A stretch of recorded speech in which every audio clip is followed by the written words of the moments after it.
मित्रों, मैं आपके सामने ये बता रही थी कि राशियाँ और नक्षत्र, इनके आधार पर 12 मास किस प्रकार से 12 नाम दिए गए हैं। अब यहाँ पे देखिए, ये प्रश्न मैंने बताया आपके सामने कि क्योंकि एक राशि से दूसरी राशि के बीच में एक ही नक्षत्र नहीं होता है, कभी दो और कभी दो तीसरे का भी थोड़ा भाग, तो इस तरह से हमारे पास पूरे पूरे कई 3 नक्षत्र भी होते हैं। तो ये नक्षत्र तो 2 या 3 हैं, किसी एक के आधार पर हमने क्यों नाम दिया उस मास का, और इसको हमें जानना है। तो सूर्य का मैंने आपको बताना इसलिए यहाँ अनिवार्य है कि सूर्य की गति के बारे में यदि हम बात करें तो सूर्य एक राशि से दूसरी राशि जो कि 30 अंश की है, उसको वो एक दिन में 1 अंश चलता है। सूर्य जो है, जो उसकी गति है, वो एक दिन में 1 ही अंश चलने की गति है, और एक राशि से दूसरी राशि का जो समय है वो 30 अंश है। तो वो 30 अंश जब चलेगा तो सूर्य को कितने दिन लगेंगे? 30 दिन। तो सूर्य को एक राशि से दूसरी राशि में पहुंचने के लिए 30 दिन लगते हैं, अर्थात 1 मास लगता है। जबकि जो चंद्रमा की गति है वो बहुत तीव्र गति से चलता है चंद्रमा। तो वो जो पूरी एक राशि है वो तो फिर उसको बहुत जल्द, एक राशि से दूसरी राशि में वो तो सूर्य से बहुत जल्दी पहुंच जाता है। जहाँ सूर्य पूरा एक भचक्र जो 360 अंश का है वो 12 महीनों में लगाता है, और चंद्रमा उस भचक्र को 1 महीने में पार कर लेता है। जब तक सूर्य अश्विनी से उसमें चला जाता है, दूसरी राशि में पहुंच जाता है, तो तब तक वो पूरा एक भचक्र पार कर लेता है। तो अब हम ये मैं जो बताने का मेरा प्रयोजन था वो ये कि जब सूर्य और चंद्रमा एक साथ जब होते हैं तो वो अमावस्या कहलाती है। ये तो वैज्ञानिक भी मानते हैं, तथ्य है कि जो चंद्रमा का अपना प्रकाश नहीं है, वो सूर्य से प्रकाश लेकर उसका प्रतिबिंब पृथ्वी पर प्राप्त होता है। अब जब सूर्य और चंद्रमा एक ही राशि में हो जाएंगे तो सूर्य का प्रकाश चंद्रमा को प्राप्त नहीं होगा, और प्राप्त नहीं होगा तो वो पृथ्वी पर भी प्रकाश नहीं होगा, और उसको हम अमावस्या कहते हैं। अमावस्या के दिन सूर्य और चंद्रमा एक ही राशि में होते हैं और सूर्य का प्रकाश चंद्रमा को प्राप्त नहीं होता और वो पृथ्वी पर नहीं आता है। तो इसलिए उसको हम अमावस्या कहते हैं, और ये पहला दिन होता है। जो तिथियां हैं वो चंद्रमा के अनुसार होती हैं। तो फिर मैंने अभी आपको बताया कि चंद्रमा की गति जो है वो बहुत तीव्र है, वो एक दिन में जो है 2.5 अंश पार कर लेता है। तो फिर वो एक राशि से दूसरी राशि में जब पहुंचता है, और इस तरह से जब वो 6 राशियां पार कर देता है, तो सूर्य अभी वही है, वो 15 दिन में पार कर ली। चंद्रमा ने जो है वो 6 राशियां 15 दिन के अंदर पार कर ली। हम कैलकुलेट कर सकते हैं कि एक दिन में वो 2.5 गति करता है, तो 15 दिन में वो 6 राशियों को पार करके पहुंच जाएगा। और 15 दिन के अंदर चंद्रमा जो है, वो सूर्य जो है, वो अभी कितना पार करेगा? भाई एक दिन में 1 अंश पार करें तो उसने 15 अंश ही तो पार किए हैं। तो उस समय सूर्य उसी नक्षत्र में होता है जब, और 15 दिन के बाद क्या होता है, चंद्रमा धीरे धीरे, अमावस्या में मैंने बताया चंद्रमा सूर्य के साथ होता है। अब सूर्य तो वही है, बहुत धीमी गति से है, चंद्रमा तीव्र गति से चलता चलता आगे जा रहा है। तो एक एक दिन उसका प्रकाश, उसको एक एक कला जिसको हम बोलते हैं, वो सूर्य के सामने आता है, और पृथ्वी में थोड़ा थोड़ा प्रकाश होना शुरू होता है पर दिन। तो प्रतिदिन बढ़ता है, और 15वें दिन जाकर चंद्रमा और सूर्य बिल्कुल आमने सामने हो जाते हैं। ध्यान रखिए कि सूर्य ने बहुत गति नहीं की है 15 दिन में, तो वहीं पर अभी अश्विनी नक्षत्र पार भी नहीं किया उसने, अश्विनी में है, और उसके बाद यहाँ पर चंद्रमा उसके बिल्कुल सामने आ गया। और जब चंद्रमा और सूर्य आमने सामने होते हैं तो क्या होता है, पूरा प्रकाश चंद्रमा को मिलता है सूर्य से, और वो पृथ्वी को भी पूर्ण रूप से प्रकाशित कर देता है। उसको हम पूर्णिमा कहते हैं। तो अमावस्या के बाद प्रथमा द्वितीया तृतीया तिथि होती है 15, इसलिए हम मास को चंद्रमा के अनुसार 2 भागों में बांट देते हैं ना, एक अमावस्या के बाद और एक फिर उसके बाद पूर्णिमा के बाद। तो पूर्णिमा को जो पूर्ण चंद्रमा होता है। अब मैं आपको बता रही थी कि ये मास के नाम जो बताए गए हैं वो नक्षत्र तो वहाँ 2 हैं, तो किसी अमुक नक्षत्र के नाम पर क्यों हैं? तो इसलिए कि जब चंद्रमा सूर्य के सम्मुख होता है उस समय सूर्य जिस राशि में होता है, जिस नक्षत्र में होता है, उस पूर्णिमा के दिन, तो उस नक्षत्र के नाम पर ही वो मास कहलाता है। तो इसलिए जब सूर्य जो है यहाँ पे आपका तुला राशि में, जैसे सूर्य है अश्विनी नक्षत्र में होता है, किस दिन? जब पूर्णिमा होती है, क्योंकि सूर्य चंद्र से अलग होकर 15 दिन में तुला राशि में जब पहुँच जाता है तो चंद्रमा तुला राशि में पहुँच जाता है, तो सूर्य वहीं होता है अभी। तो इसलिए क्योंकि पूर्णिमा के दिन सूर्य अश्विनी नक्षत्र में था, इसलिए उस मास का नाम अश्विन मास है। इसी तरह अन्य राशियों में भी बात करेंगे कि वृश्चिक राशि में कृत्तिका नक्षत्र में होता है सूर्य, और चंद्रमा जो है पूरा महीने के बाद चंद्रमा फिर से आ गया, फिर अमावस्या आ गई, तो वृश्चिक राशि में सूर्य और चंद्रमा फिर एक साथ हो गए। और फिर जब चंद्रमा सूर्य से अलग होकर पुनः अगली राशि में पहुंच जाता है, छठे 6 के बाद उसके आमने सामने पहुंच जाता है वृश्चिक के, तो उस समय सूर्य कृत्तिका नक्षत्र में ही होता है, इसलिए उसको कार्तिक मास कहते हैं। मतलब रोहिणी में नहीं पहुंचा है। तो इसलिए जो हमारा प्रश्न था कि ये मासों के नामों का आधार क्या है और 2 से अधिक नक्षत्र भी होते हैं एक राशि में, उसी ही नक्षत्र के नाम पर क्यों होता है? तो इसका उत्तर आपको मुझे लगता है मिल गया होगा कि चंद्रमा की गति के अनुसार, चंद्रमा पूर्णिमा के दिन जहाँ होता है उसी के अनुसार। तो ये जो अश्विनी पूर्णिमा है, अश्वयुजी, ये यही है कि जब अश्विनी नक्षत्र में जो है वो सूर्य होता है तो वो अश्विनी पूर्णिमा कहलाती है। और चंद्रमा पूर्णिमा के दिन ही तो कहा मैंने, पूर्णिमा के दिन चंद्रमा सूर्य आमने सामने होते हैं, और उस पूर्णिमा को सूर्य अश्विनी नक्षत्र में होता है, इसलिए उस पूर्णिमा को अश्विनी पूर्णिमा कहते हैं। तो इस तरह से यहाँ पे जो आचार्य पाणिनि ने आश्वयुजी पूर्णिमा की बात की, तो उसका स्पष्टीकरण ज्योतिषीय दृष्टि से भी बहुत ही आवश्यक हो जाता है, क्योंकि आचार्य पाणिनि का जो ज्योतिष संबंधी ज्ञान है वो इनके इस एक शब्द प्रयोग से ही स्पष्ट हो जाता है। तो अब इसलिए कहा अश्विनी पूर्णिमा। तो अश्विनी पूर्णिमा तो उसको हम कहेंगे आश्वयुजी, और आश्वयुजी स्त्रीलिंग है, तो फिर आश्वयुज्याम उपता, तो आश्वयुज तो हम उसको बनाएंगे आश्वयुज का। अब आश्वयुज का बनता कैसे? क्योंकि जिसके लिए आचार्य पाणिनि ने हमें प्रत्यय दिया है उसको कैसे बनाएंगे? तो फिर आश्वयुजी शब्द है, तो जब हम इसको विग्रह करेंगे तो हमें स्त्री प्रत्यय भी हट जाता है हमारा, बाकी भी विभक्तियाँ भी हट जाती हैं, तो फिर हमारा शब्द क्या हो जाता है? आश्वयुज शब्द।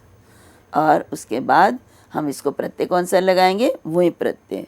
तो वही प्रत्यय लगाते हैं तो हम जानते हैं न्य की संज्ञा है और वो को अक हो जाता है, तो युवोर अनाकहु से अक हो जाता है, तो फिर आश्व युजक बनता है। और फिर हमें स्त्रीलिंग, क्योंकि माशा जो है स्त्रीलिंग में प्रयुक्त होना है या पुल्लिंग में होना है, उसके हिसाब से हम यहाँ पुल्लिंग हो गया, पहले पूर्णिमा के लिए आ रहा था शब्द, इसलिए आश्वयुजी कहा। अब हम आश्वयुजी पूर्णिमा को उगने वाला, उगाया जाने वाला या उगने वाला या बोया जाने वाला, तो अब हम पुल्लिंग के लिए प्रयुक्त कर रहे हैं, इसलिए आश्वयुजक, और बहुवचन में आश्वयुजकाः ये बन जाता है। तो इस प्रकार से हमने देखा कि ये आश्वयुजी पूर्णिमा का क्या तात्पर्य है और उससे प्रत्यय कौन सा लगता है। अब यहाँ पे देखिए अगला है सूत्र ग्रीष्म वसंतादन्यतरस्याम। अब ये सूत्र हमें कहता है कि ग्रीष्म और वसंत ये 2 ऋतुएं हैं, तो इन ऋतु, ग्रीष्म और वसंत, इन शब्दों से अन्यतरस्याम, अब अन्यतरस्याम का प्रयोजन हम समझते हैं विकल्प के लिए प्रयुक्त करते हैं आचार्य पाणिनि।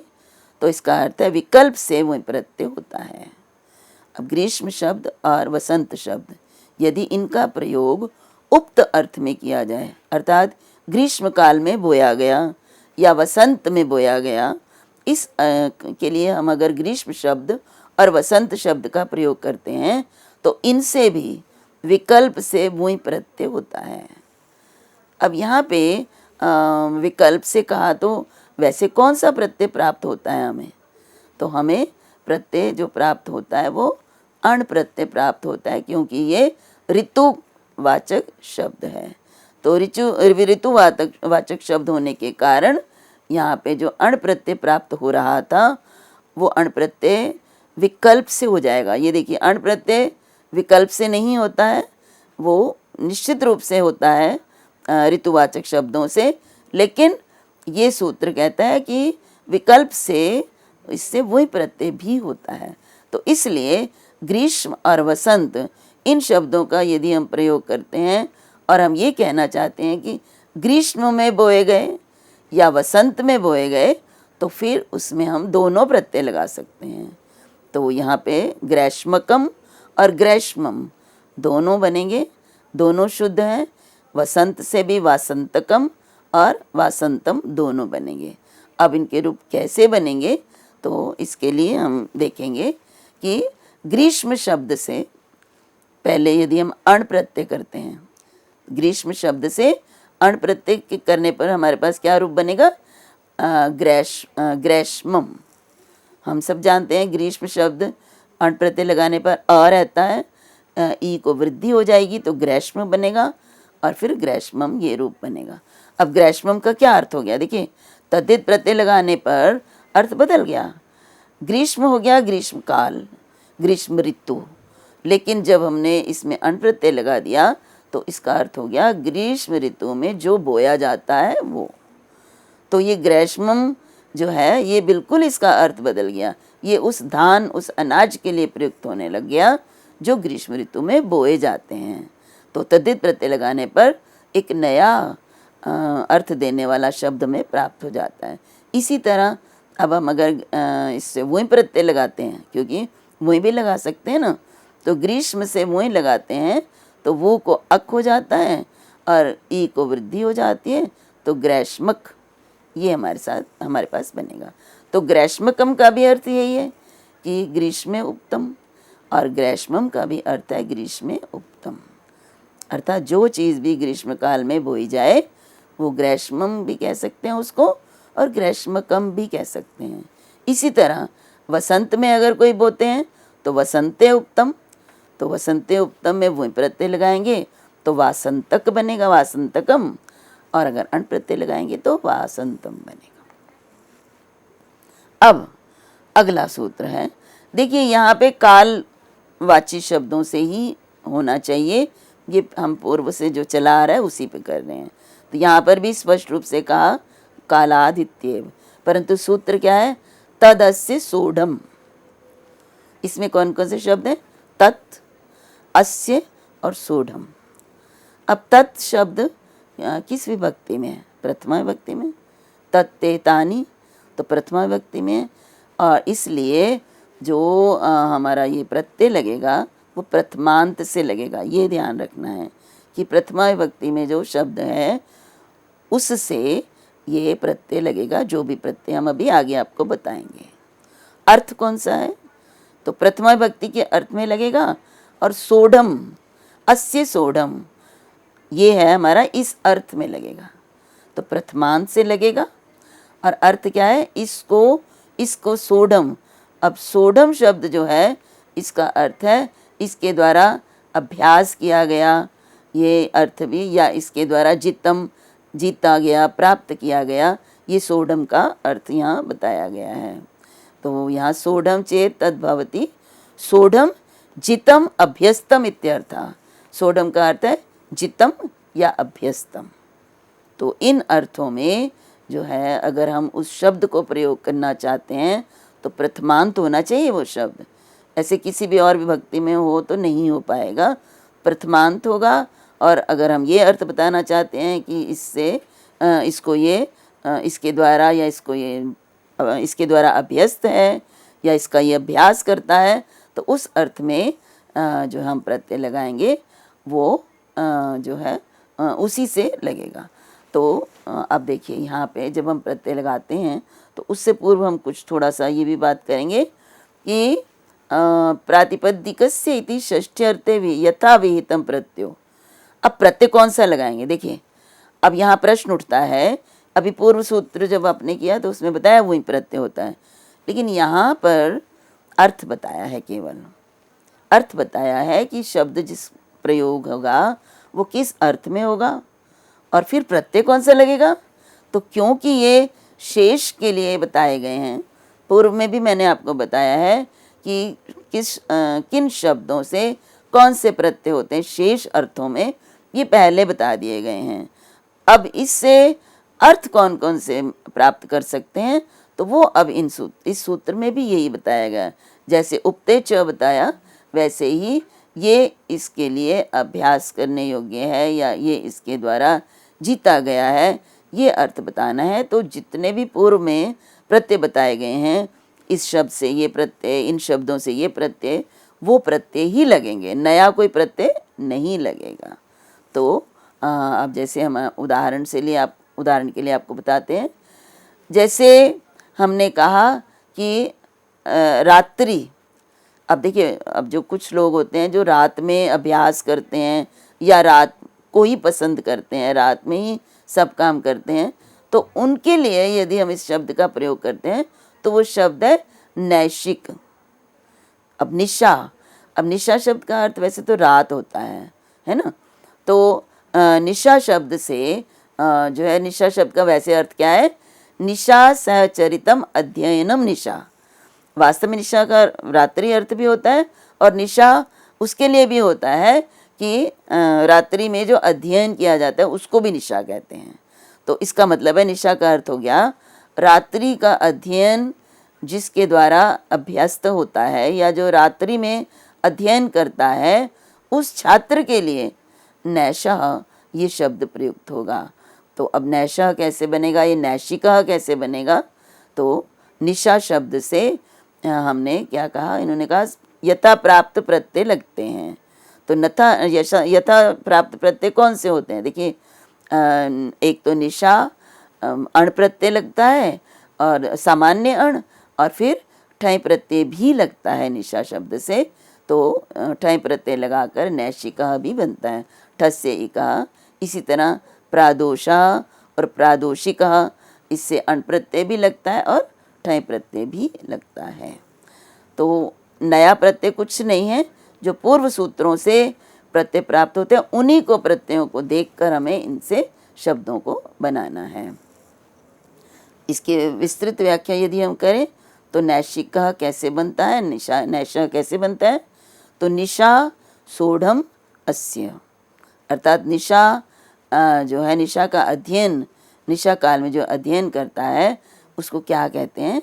तो पहले इसको हम करेंगे निशा, मैंने आपको बताया प्रथमा होना चाहिए, निशा सु और ठय प्रत्यय है। और ठय प्रत्यय पूर्व सूत्रों में बताया गया और वो सूत्र आपके सामने है, निशा प्रदोषाभ्याम च, कि निशा और प्रदोष इन दोनों शब्दों से भी ठय प्रत्यय होता है। तो च कहने का मतलब क्या होता है, विकल्प। इसलिए मैंने आपको कहा कि विकल्प से ठय भी होता है और अण भी होता है। तो ठय प्रत्यय करते हैं तो इक करके नैशिक बनता है, अण प्रत्यय करते हैं तो नैशः बनता है। अब अगला सूत्र और आपका कि ये शेष अर्थ में जो प्रत्यय कहे गए थे पूर्व में, वो और किस अर्थ में और होते हैं। अनेक अर्थ मैंने तालिका के माध्यम से बताए थे, उनमें से एक अर्थ ये भी है, तत्र भवः, इस सूत्र में बताया गया। तत्र सप्तम्यंत है, सप्तम्यंत से प्रत्यय लगेगा। और भव अर्थ में, भव का अर्थ क्या होता है, भू धातु का अर्थ होता है सत्ता, अस्तित्व या होना।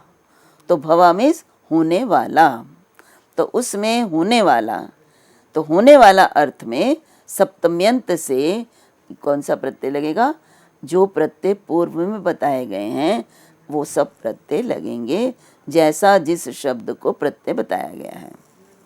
तो अब यहाँ पे जो हमने कहा ना कालवाची होना चाहिए, पूर्व तक हमने कालवाची की अनुवृत्ति की है, लेकिन अब काल की जो है अनुवृत्ति यहाँ नहीं होगी, इसलिए कहा कालात इति निवृत्तम।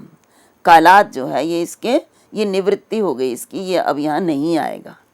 तो कालवाची होना आवश्यक नहीं है। होना क्या चाहिए कि सप्तम्यंत होना चाहिए, समर्थ सप्तम्यंत अर्थ वाला होना चाहिए, और फिर उससे सत्ता अर्थ में, भवा अर्थ में ये प्रत्यय लगता है। तो यहाँ पे एक भव अर्थ से ये भी एक शंका हो जाती है कि यहाँ भव अर्थ का ये भी है उत्पन्न होना, तो यहाँ पे उत्पन्न होना अर्थ नहीं है। सत्ता भवति अर्थो गृह्यते न जन्म। तो जन्म अर्थ वैसे इसका हो सकता है कि इसमें जन्मा, लेकिन क्योंकि एक सूत्र है तत्र जातः, अलग से दिया है, उत्पन्न हुआ, उसमें उत्पन्न होने वाला, तो इसलिए तत्र भवा में उत्पन्न होने वाले को नहीं, उसमें होने वाला, उसमें रहने वाला, इस अर्थ में हम प्रत्यय लगाएंगे जो प्रत्यय पूर्व में बताए गए हैं। तो अब आगे उदाहरण देखिए। उदाहरण ये वाले उदाहरण पूर्व में भी हमने बहुत सारे किए हैं, लेकिन अगर हम इस शब्द का प्रयोग करते हैं सृग्ने भवः, हम ये कहते हैं सृग्न में पैदा हुआ है, तब भी हम प्रत्यय लगाएंगे।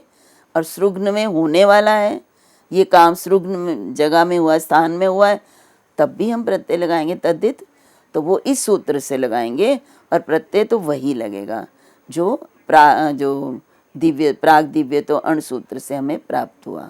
तो सृग्ने भवा स्रोग्नः, मथुरायाम भवा माथुरः, ये हम कर चुके हैं।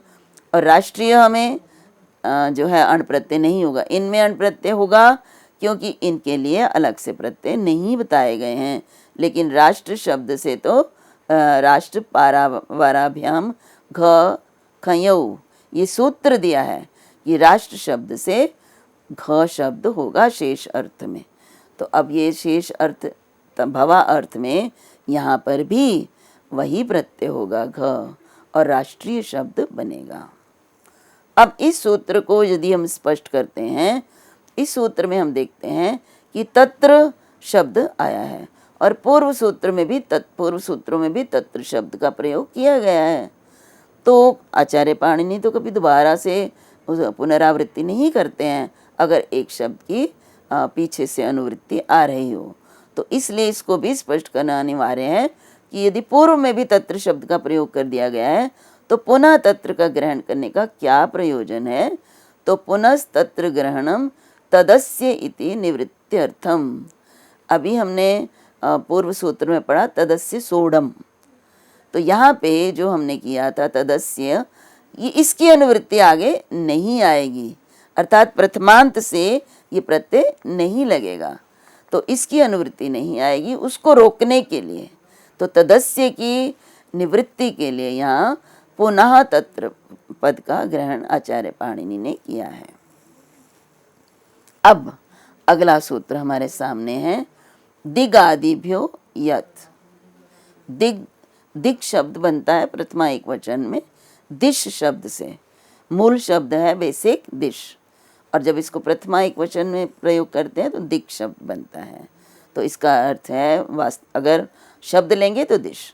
तो दिग आदिभ्यो अर्थात दिश आदि शब्दों से। अब आदि का क्या तात्पर्य है, उस गण में पढ़े गए, और भी शब्द होंगे ना, तो दिश आदि गण में पढ़े गए जितने भी प्रातिपदिक हैं उनसे यत प्रत्यय होगा किस अर्थ में, तत्र भवः अर्थ में। अर्थ हमने पूर्व इसमें सूत्र में किया, उसके बाद में ये दे दिया कि ये दिग आदि जो शब्द हैं इनसे तत्र भवः अर्थ में यत प्रत्यय होता है। अब मैंने पूर्व में भी बताया था किसी अर्थ देने वाले सूत्र के बाद यदि उसके बीच में अगर कोई प्रत्यय दे दिया जाता है किसी विशेष शब्दों से, तो उस अर्थ में उन शब्दों से वही प्रत्यय होगा, ना कि पूर्व सूत्रों में बताए गए प्रत्यय।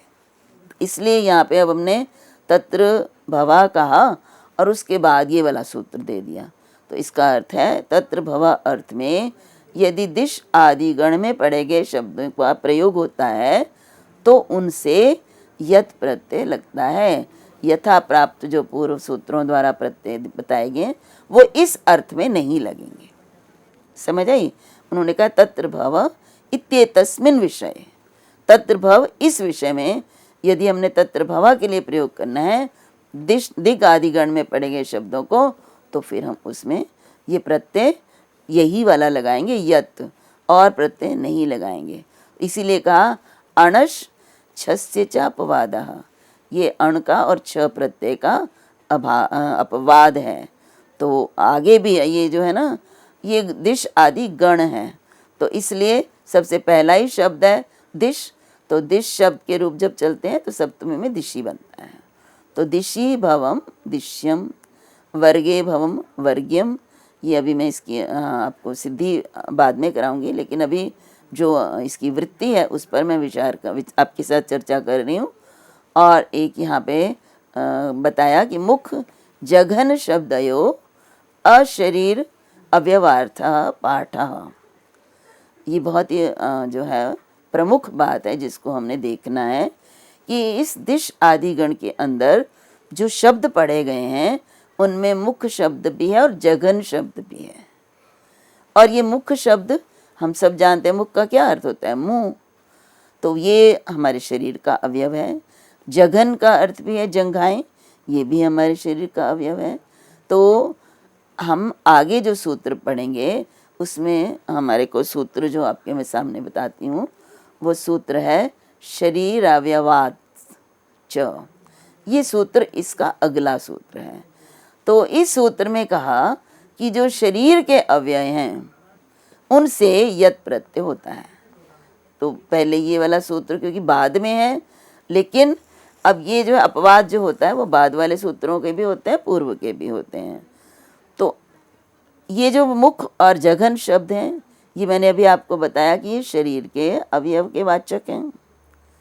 यदि शरीर के अवयव के वाचक शब्दों से शरीर अवयवाच सूत्र द्वारा यत प्रत्यय बताया जाएगा आगे, तो फिर इन शब्दों को पुनः यहाँ पर क्यों इनको कहा कि इनसे यत प्रत्यय होता है। दिश आदि गण में इनको गिनाया है, नहीं गिनाना चाहिए ना, लेकिन यहाँ पे इसका अर्थ है कि यहाँ अगर मुख और जघन शब्द का प्रयोग किया गया है, दिश आदि गण में ये आते हैं, तो इसका अर्थ है कि मुख और जघन शब्द जब शरीर के अवयव के अर्थ में प्रयुक्त होंगे तब तो अगला सूत्र जो है उससे होगा यत प्रत्यय।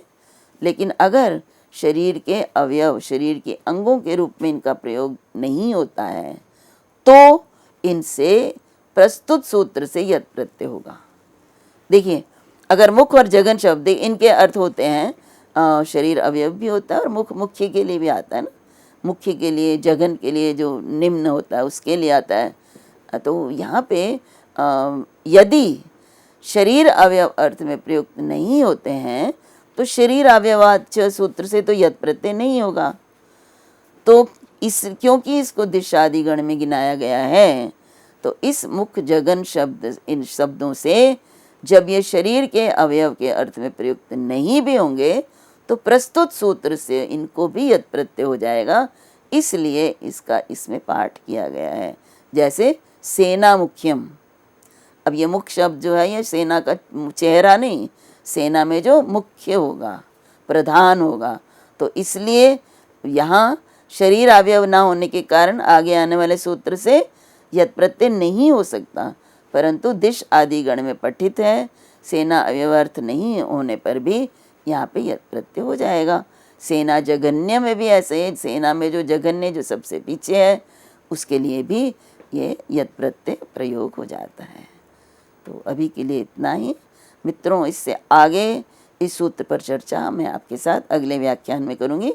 तब तक के लिए सभी को नमस्कार।